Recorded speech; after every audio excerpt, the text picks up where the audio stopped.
दोस्तों नमस्कार, ये है मार्गदर्शन फॉर सिविल सर्विसेज। मैं अनुराग चौधरी। दोस्तों आरओ यानी समीक्षा अधिकारी, सहायक समीक्षा अधिकारी के लिए महत्वपूर्ण प्रश्नों के रिवीजन के क्रम में इस वीडियो में प्रस्तुत है सामान्य हिंदी के अंतर्गत अनेक शब्दों के लिए एक शब्द का भाग 2, जो आपके आगामी परीक्षाओं के लिए भी बहुत ही उपयोगी है। तो आइए शुरू करते हैं आज का वीडियो। पहला प्रश्न है दोस्तों, जिसे प्रमाण द्वारा सिद्ध न किया जा सके उसके लिए सही शब्द क्या हो जाएगा, आपको बताना है। ऑप्शन है अप्रमाणित, अनुप्रमेय, अप्रमेय या अप्रामाणिक। तो सही उत्तर क्या हो जाएगा दोस्तों? सही उत्तर हो जाएगा अप्रमेय। ऑप्शन सी आपका सही उत्तर हो जाएगा। देखिए, जिसे प्रमाण के द्वारा या जिसे प्रमाण द्वारा सिद्ध न किया जा सके उसके लिए एक शब्द अप्रमेय हो जाएगा। अगला प्रश्न है उपनिवेश से संबंध हो जिसका, उसके लिए एक शब्द क्या है? तो उत्तर है औपनिवेशिक। उपनिवेश से संबंधित या उपनिवेश से संबंध हो जिसका, उसके लिए एक शब्द औपनिवेशिक होगा। जिसका संबंध उपन्यास से हो उसे औपन्यासिक कहते हैं और उपनिवेशों को अपने अधीन रखने का सिद्धांत उपनिवेशवाद कहलाता है। अगला प्रश्न है दोस्तों, जो स्त्री सूर्य भी देख न सके या जो स्त्री सूर्य न भी देख सके उस वाक्यांश के लिए एक शब्द क्या है? तो सही उत्तर क्या हो जाएगा? असूर्यपश्या। देखिए, असूर्यपश्या या असूर्यमपश्या ये उसके लिए प्रयुक्त होता है जो स्त्री कभी सूर्य भी न देख सके। ऑप्शन डी आपका सही उत्तर हो जाएगा। अगला प्रश्न है, जो सूर्य न देखे ऐसी स्त्री वाक्यांश के लिए एक शब्द क्या हो जाएगा? तो उत्तर है असूर्यपश्या या असूर्यम पश्या। दूसरों के गुण में दोष निकालना, इस वाक्यांश के लिए एक शब्द असूया होता है। अगला प्रश्न है दोस्तों, किसी के पास रखी हुई दूसरी की वस्तु के लिए एक शब्द क्या होता है? ऑप्शन है आपके वसीयत, धरोहर, संरक्षण या रिक्त। तो सही उत्तर क्या हो जाएगा? सही उत्तर धरोहर हो जाएगा। अगला प्रश्न है, गिरा हुआ के लिए एक शब्द क्या है? देखिए, पतित, लुंठित, धराशायी या फिर पातकी। तो सही उत्तर है पतित। देखिए, गिरा हुआ के लिए एक शब्द पतित हो जाएगा। ऑप्शन ए आपका सही उत्तर है। इसके अलावा जो जमीन पर गिरा या लुढ़का हुआ हो उसे लुंठित कहते हैं और पृथ्वी पर लेटा हुआ के लिए एक शब्द धराशायी होता है। अगला प्रश्न है, निम्नलिखित वाक्य खंडों में से एक के लिए प्रयुक्त होने वाला शब्द है स्वयंसेवक। तो किस वाक्यांश का? तो सही उत्तर क्या हो जाएगा दोस्तों? सही उत्तर है अपनी इच्छा से दूसरों की सेवा करने वाला। इसके लिए एक शब्द हो जाएगा स्वयंसेवक। ऑप्शन सी आपका सही उत्तर है। तो याद रखिए, अपनी इच्छा से दूसरों की सेवा करने वाला स्वयंसेवक कहलाता है। बिना वेतन के काम करने वाला अवैतनिक कहलाता है। अगला प्रश्न है, अपना उद्देश्य पूर्ण होने पर संतुष्ट होने वाले व्यक्ति के लिए एक शब्द क्या होता है? ऑप्शन है चिर प्रसन्न, कृतज्ञ, आभारी या कृतार्थ। तो सही उत्तर है कृतार्थ। याद रखिएगा, अपना उद्देश्य पूर्ण होने पर संतुष्ट होने के लिए एक शब्द कृतार्थ होता है। किए हुए उपकार को मानने वाला कृतज्ञ होता है और आभार मानने वाले को आभारी कहा जाता है। अगला प्रश्न है, नियम विरुद्ध असामाजिक कार्य करने वालों की सूची के लिए एक शब्द क्या है? ऑप्शन है अपराध सूची, काली सूची, अवैध सूची या श्वेत सूची। तो सही उत्तर है काली सूची। दोस्तों, नियम विरुद्ध असामाजिक कार्य करने वालों की सूची के लिए एक शब्द काली सूची है। वैध कार्य न करने वालों की सूची को अवैध सूची और नियम के अनुरूप और सामाजिक कार्य करने वाले की सूची को श्वेत सूची कहते हैं। अगला प्रश्न है, उपकृत शब्द के लिए सही वाक्यांश क्या है?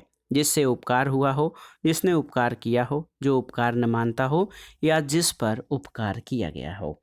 तो सही उत्तर है उपकृत शब्द के लिए सही वाक्यांश जिस पर उपकार किया गया हो। तो याद रखिएगा, जिस पर उपकार किया गया हो उसके लिए एक शब्द उपकृत होता है। अगला प्रश्न है, जो जुड़ा या मिला न हो उसके लिए एक शब्द क्या है? ऑप्शन है आपके, देखिए, चंपू, असंहत, संभूत या अनुभूत। तो सही उत्तर है असंहत। जो जुड़ा या मिला न हो उसके लिए एक शब्द असंहत होता है। गद्य पद मिश्रित काव्य को चंपू कहते हैं और एक साथ उत्पन्न होने वालों के लिए एक शब्द संभूत होता है और जिसका अनुभव किया गया हो उसके लिए एक शब्द अनुभूत होता है। अगला प्रश्न है अपना पेट भरने वाले के लिए एक शब्द क्या है?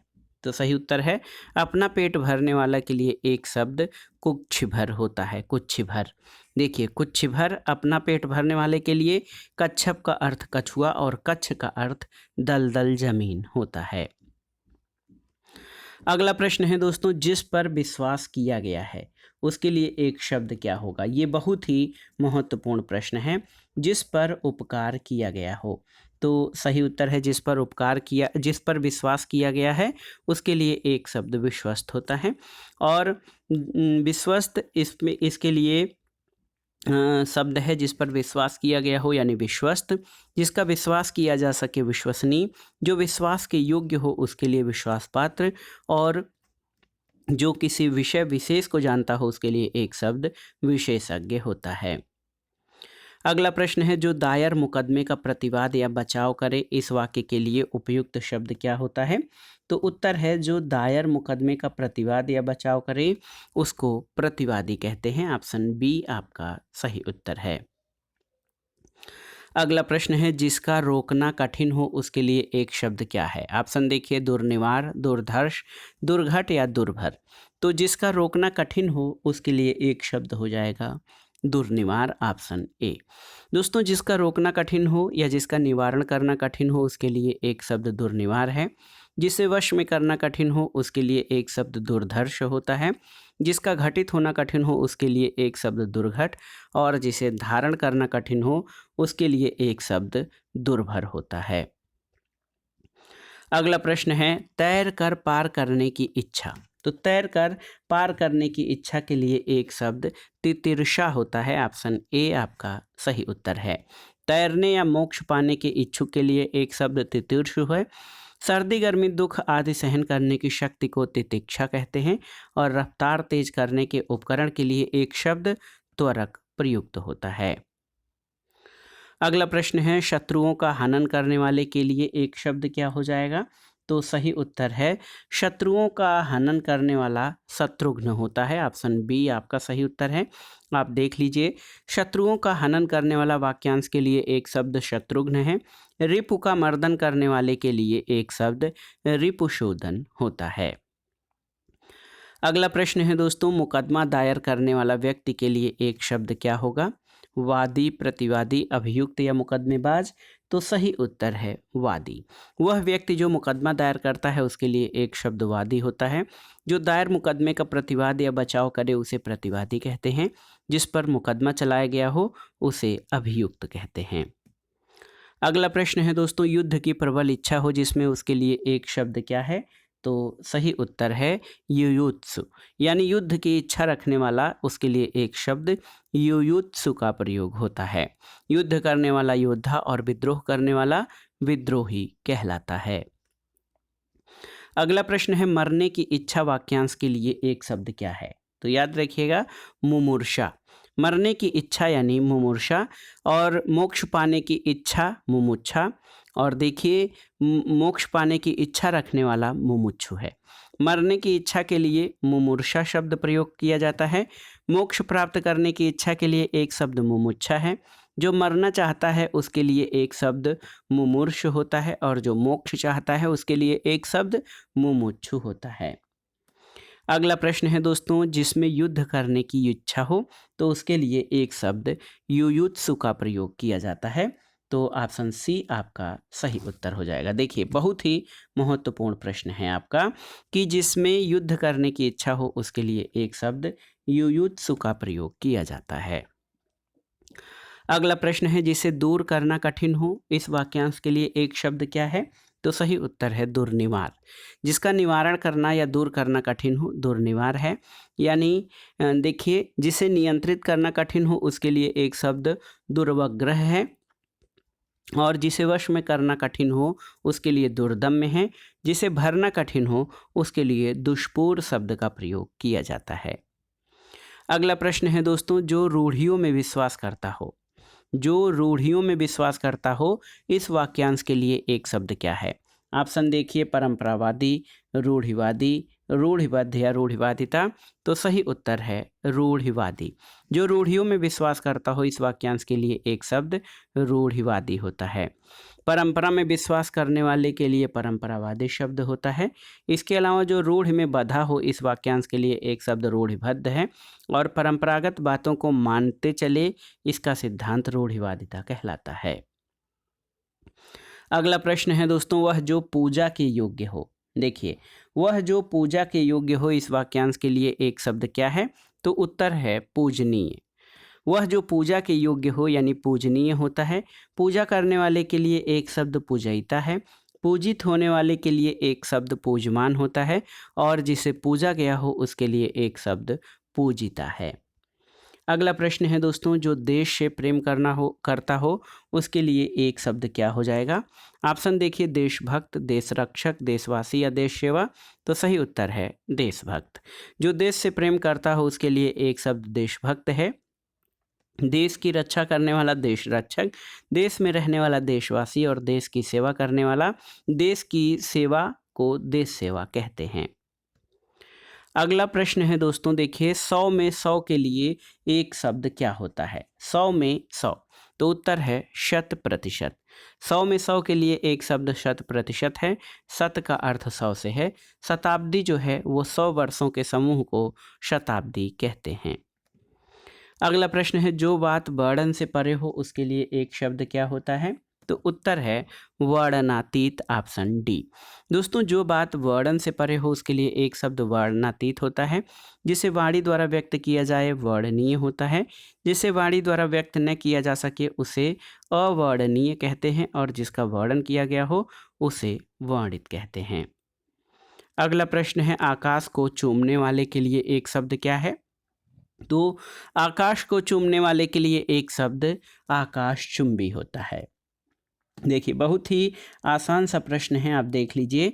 आकाश को चूमने वाले के लिए एक शब्द आकाशचुंबी, गगन चूमने वाले के लिए एक शब्द गगनचुंबी, जहाज़ों को रात्रि में मार्ग दिखाने वाले प्रकाश स्तंभ को आकाशदीप कहते हैं। अगला प्रश्न है, क्षण भर में नष्ट हो जाने वाले के लिए एक शब्द क्या है?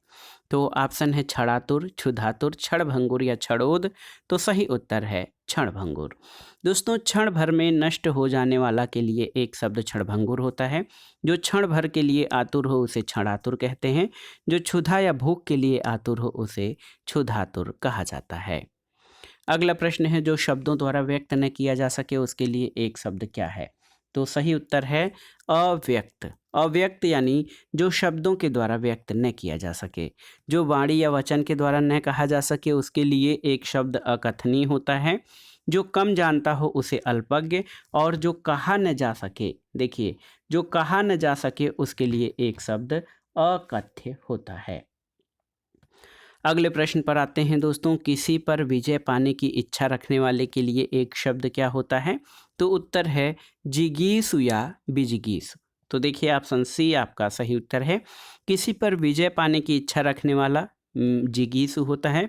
जिसे जीता न जा सके उसके लिए एक शब्द अजेय है। जानने की इच्छा को जिज्ञासा और जान से मारने की इच्छा को जिघांसा कहते हैं। अगला प्रश्न है, मध्य रात्रि का समय, इसके लिए एक शब्द क्या होता है? तो मध्य रात्रि का समय के लिए एक शब्द दोस्तों निशीथ होता है। दोपहर के सूर्य को मारतंड कहते हैं। दोपहर के बाद के समय को अपराह्न और दोपहर के समय को एक शब्द में मध्याह्न कहा जाता है। अगला प्रश्न है, जिसका दमन किया गया हो उसके लिए एक शब्द क्या है? तो सही उत्तर है दमित। जिसका दमन किया गया हो उसके लिए एक शब्द दमित है। जो दबाया जा सके उसे दमनीय और जो दया करने योग्य है दयनीय होता है। दमन करने वाले को दमनशील कहते हैं। अगला प्रश्न है, जिस पर उपकार किया गया हो। देखिए, जिस पर उपकार किया गया हो उसको उपकृत कहते हैं। ऑप्शन बी आपका सही उत्तर है। जिस पर उपकार किया गया हो उसे उपकृत कहते हैं। जो भूमि उपजाऊ हो उर्वरा कहते हैं। किए हुए उपकार को मानने वाले के लिए एक शब्द कृतज्ञ है। और जो अपना उद्देश्य सिद्ध होने पर संतुष्ट हो उसके लिए एक शब्द कृतार्थ होता है। अगला प्रश्न है दोस्तों, तुरंत उत्पन्न होने वाली सूझबूझ के लिए एक शब्द क्या है? तो प्रति उत्पन्नमति। देखिए ऑप्शन बी आपका सही उत्तर हो जाएगा। तुरंत उत्पन्न होने वाली बुद्धि या तुरंत उत्पन्न होने वाली सूझबूझ प्रति उत्पन्नमति कही जाती है। और स्मृति की सहायता से होने वाला ज्ञान प्रत्यभिज्ञान कहलाता है। लौट कर आया हुआ को प्रत्यागत और लौट कर अपने स्थान पर आने को प्रत्यावर्तन कहते हैं। अगला प्रश्न है, जो तुरंत कोई युक्ति सोच ले उसे क्या कहते हैं? तो जो तुरंत कोई युक्ति सोच ले उसको प्रति उत्पन्नमति कहते हैं। जो सब कुछ जानता हो सर्वज्ञ कहलाता है। और दूर तक देखने वाले के लिए एक शब्द दूरदर्शी होता है। अगला प्रश्न है, अतिथि सत्कार की भावना के लिए एक शब्द क्या है? आपको बताना है। तो अतिथि सत्कार की भावना को आतिथ्य कहते हैं। और अतिथि को अभ्यागत कहते हैं। जिसके यहाँ अतिथि ठहरा हो उसको आतिथेय कहा जाता है। अगला प्रश्न है, जिसे बुढ़ापा न आए इस वाक्यांश के लिए एक शब्द क्या है? तो सही उत्तर है, जिसे बुढ़ापा न आए उसे अजर कहते हैं। देखिए बहुत ही महत्वपूर्ण प्रश्न है दोस्तों। जिसे बुढ़ापा न आए उसे अजर कहा जाता है। ऑप्शन सी आपका सही उत्तर है। अमर यानी जिसकी मृत्यु न हो, तो अजर जो है वो जिसे बुढ़ापा न आए और अमर जिसकी मृत्यु न हो। अगला प्रश्न है, अनेक युगों से चले आने वाले वाक्यांश के लिए उपयुक्त शब्द क्या होगा? आपको बताना है। तो उत्तर है सनातन। अनेक युगों से चले आने वाले के लिए एक शब्द सनातन होगा। जो उपयुक्त हो उसे समीचीन, जो पुराना हो उसे प्राचीन कहते हैं। समय बीत जाना कालांतर कहलाता है।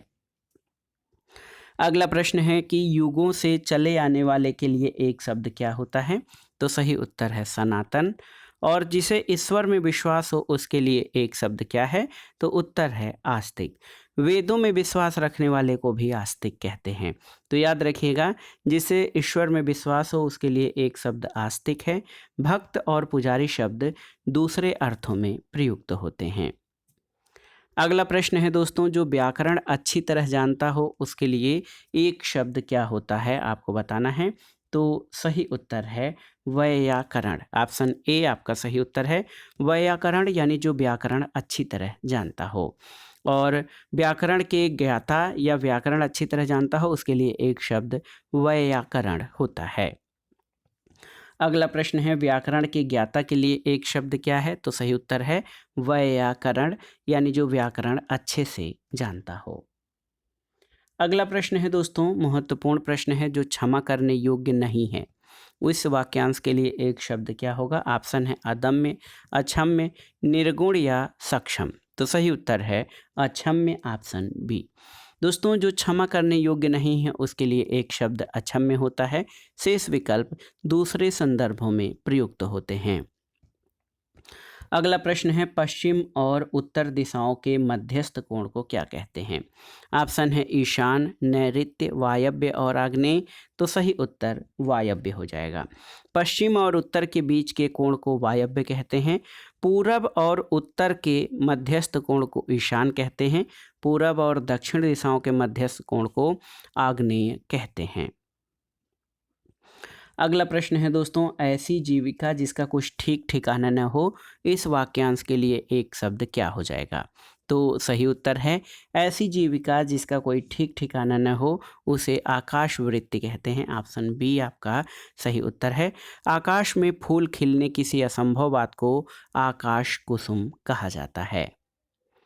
अगला प्रश्न है, अनिश्चित जीविका के लिए सही शब्द क्या हो जाएगा? तो सही उत्तर आकाश वृत्ति होता है।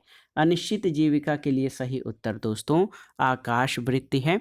और ऐसी जीविका जिसका कोई ठीक ठिकाना न हो आकाश वृत्ति कही जाती है। थोड़े अंश में की गई सेवा को आंशिक सेवा कहते हैं। थोड़े समय के लिए की गई सेवा को अस्थायी सेवा कहते हैं। और आधा रोजगार को अर्ध रोजगार कहा जाता है। अगला प्रश्न है, जिस पर हमला न किया गया हो तो इस वाक्यांश के लिए एक शब्द क्या है? आक्रांता, आक्रामक, अयोध्या या अनाक्रांत। तो सही उत्तर है अनाक्रांत। दोस्तों जिस पर हमला न किया गया हो उसे अनाक्रांत कहते हैं। जो हमला या आक्रमण करता है उसके लिए एक शब्द आक्रांता है। अगला प्रश्न है, जिस पर आक्रमण हो उसके लिए उपयुक्त शब्द क्या है, आपको बताना है। तो सही उत्तर है आक्रांत। जिस पर आक्रमण हो उसके लिए एक शब्द आक्रांत होता है। आक्रांता या आक्रामक आक्रमण करने वाला कहलाता है। जिसे जीता न जा सके अजेय होता है। और जिस पर मुकदमा चलाया गया हो उसके लिए एक शब्द अभियुक्त का प्रयोग किया जाता है। अगला प्रश्न है दोस्तों, जो बहुत मंद गति से कार्य करता हो उसके लिए एक शब्द क्या है। तो उत्तर है मंथर। देखिए, जो बहुत मंद गति से कार्य करता हो मंथर कहते हैं। जो हर काम में बहुत देर लगाता हो उसके लिए एक शब्द दीर्घसूत्री है। और शीघ्र को सत्वर कहते हैं। 17 अक्षरों के वर्ण वृत्त का नाम मंदाक्रांता कहलाता है। अगला प्रश्न है, उचित अनुचित का ज्ञान रखने वाला वाक्यांश के लिए सही शब्द क्या हो जाएगा। ऑप्शन है विवेकी, ज्ञानी, चतुर या दूरदर्शी। तो उचित अनुचित का ज्ञान जो रखता है उसके लिए एक शब्द विवेकी होता है। विवेकी जो उचित अनुचित का ज्ञान रखता हो उसके लिए प्रयुक्त होता है। जो पुराण उपनिषद शास्त्र आदि का ज्ञान रखता हो उसे ज्ञानी कहते हैं। जो आगे की सोचता हो उसे दूरदर्शी। जो चालाक हो उसे चतुर कहते हैं।